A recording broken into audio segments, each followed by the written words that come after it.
place of hate. If you don't mind, I'd like to touch this on a second. I'm going to tell you something.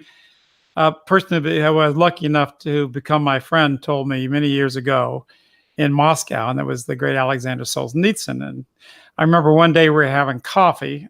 You can have a revolutionary idea, but if you put it in the lexicon of the times, that you have a lot more chance of selling it. Right. Now, that may sound funny to some people listening and some people intellectual in the movement. If you listen to the speeches that Adolf Hitler made in Germany during this time and other nationalists, if you listen to their speeches, you'd think he was a social justice warrior. He was talking about the mothers that couldn't feed their children. He was talking about the degradation that was happening to their people, the suppression of the German people by the very unfair and draconian Versailles Treaty. In society, their own nations, if necessary. And I believe until that takes place, we're not afraid of the opportunity for people, if they're really the best qualified, to get the job or promotion or scholarship or a college admission. We're not afraid of that.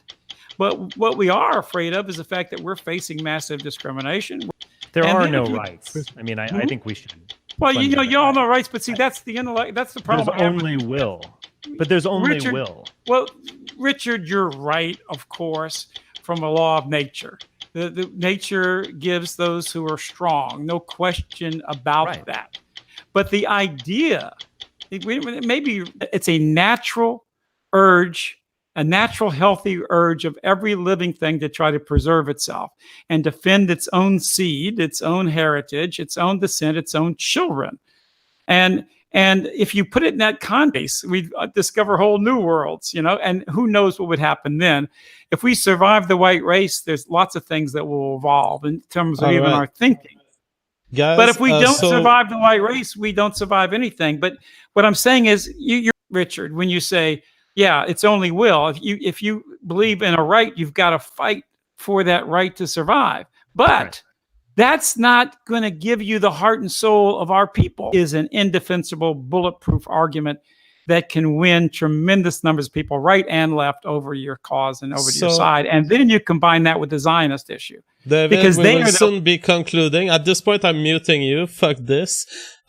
So at this point, you're all muted because I need to tell you, we're going to conclude. Entertainment media, news media, publishing media in this country, and academia, and vanquish them by exposing their role in the destruction of our people.